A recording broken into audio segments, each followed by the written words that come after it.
BRICS बनाम G7 कौन बनेगा सुपर पावर? 2025 विश्लेषण। क्या पश्चिमी देशों का दबदबा खत्म हो रहा है? क्या ब्रिक्स नई ग्लोबल सुपर पावर बनने जा रहा है? 2025 में ब्रिक्स और G7 के बीच शक्ति संतुलन में बड़ा बदलाव देखने को मिल सकता है। आइए जानते हैं इस भू राजनीतिक मुकाबले का पूरा विश्लेषण।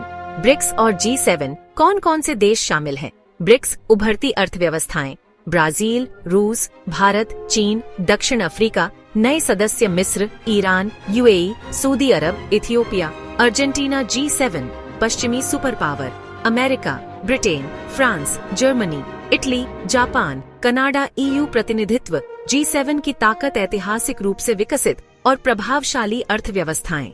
मॉरिशस की ताकत तेजी से बढ़ती अर्थव्यवस्थाएं और प्राकृतिक संसाधनों पर नियंत्रण। ब्रिक्स बनाम G7 शक्ति संतुलन के 5 प्रमुख मोर्चे। अर्थव्यवस्था, economy and trade war. G7 का वर्चस्व। अब तक G7 दुनिया की सबसे बड़ी अर्थव्यवस्थाओं का समूह रहा है।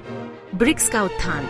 अब ब्रिक्स देशों की GDP G7 के बराबर पहुंच रही है। डॉलर बनाम अन्य मुद्राएं। ब्रिक्स डॉलर की जगह अपनी करेंसी में व्यापार बढ़ाना चाहता है, जिससे G7 की वित्तीय ताकत घट सकती है। चीन और भारत का दबदबा। ब्रिक्स में चीन और भारत की अर्थव्यवस्था मिलकर G7 को चुनौती दे रही है। भू राजनीति और सैन्य ताकत, geopolitics and military power. NATO बनाम ब्रिक्स। G7 देश नेटो के जरिए सामरिक शक्ति बनाए रखते हैं, लेकिन ब्रिक्स में रूस और चीन जैसी सैन्य महाशक्तियां शामिल हैं। यूक्रेन युद्ध और पश्चिमी प्रतिबंध। रूस पर लगे प्रतिबंधों के बाद ब्रिक्स देशों ने उसे समर्थन दिया, जिससे पश्चिमी प्रभाव कमजोर हुआ। नया वैश्विक ध्रुवीकरण। अमेरिका, यूरोप और जापान जहां G7 का नेतृत्व कर रहे हैं, वहीं रूस, चीन, भारत और खाड़ी देश एक नई धुरी बना रहे हैं। ऊर्जा और संसाधन नियंत्रण, एनर्जी एंड रिसोर्सेज। ब्रिक्स का प्रभुत्व। ब्रिक्स में सऊदी अरब, यूएई, रूस और ईरान जैसे देश शामिल हैं, जो तेल और गैस के सबसे बड़े निर्यातक हैं। G7 की चुनौती। पश्चिमी देश क्लीन एनर्जी पर फोकस कर रहे हैं, लेकिन उन्हें अभी भी तेल गैस पर निर्भर रहना पड़ रहा है। ऊर्जा बाजार पर नियंत्रण। अगर ब्रिक्स देश मिलकर एक वैकल्पिक तेल ट्रेडिंग सिस्टम बनाते हैं, तो अमेरिकी डॉलर की वैश्विक मांग गिर सकती है। टेक्नोलॉजी और industrial super power. Tech and industrial influence. G7 का दबदबा।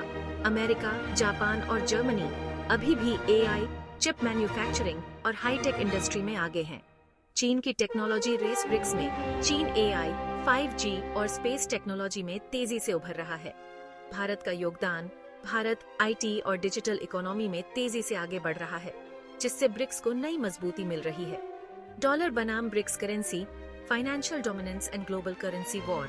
अमेरिकी डॉलर की ताकत। G7 का सबसे बड़ा हथियार अमेरिकी डॉलर है, जो अभी भी दुनिया की 70% अंतरराष्ट्रीय ट्रेड करेंसी है। ब्रिक्स का जवाब। ब्रिक्स देशों ने ब्रिक्स पेमेंट सिस्टम और रूबल रुपया युआन ट्रेड को बढ़ावा देना शुरू किया है। क्या डॉलर का अंत होगा?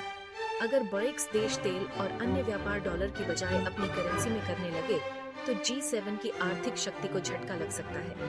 भविष्य की संभावनाएं। ब्रिक्स जीतेगा या G7? अगर ब्रिक्स की रणनीति सफल होती है, डॉलर का दबदबा कम हो सकता है। पश्चिमी देशों की आर्थिक शक्ति कमजोर होगी। नई विश्व व्यवस्था, न्यू वर्ल्ड ऑर्डर बन सकती है। अगर G7 प्रभावी बना रहता है, अमेरिका और यूरोप वैश्विक बाजार पर नियंत्रण बनाए रखेंगे। टेक्नोलॉजी और सैन्य ताकत G7 के पक्ष में रहेगी। ब्रिक्स को अमेरिका और पश्चिमी देशों के आर्थिक दबाव का सामना करना पड़ेगा। अभी के संकेत क्या कहते हैं? ब्रिक्स की ताकत बढ़ रही है, लेकिन अभी भी G7 को पूरी तरह टक्कर देने के लिए इसे लंबा रास्ता तय करना होगा। 2025 से 2030 के बीच यह टकराव और तेज हो सकता है। आपकी राय क्या है? क्या ब्रिक्स दुनिया की अगली सुपर पावर बन सकता है, या G7 अपना प्रभुत्व बनाए रखेगा? कमेंट करें और अपने विचार साझा करें।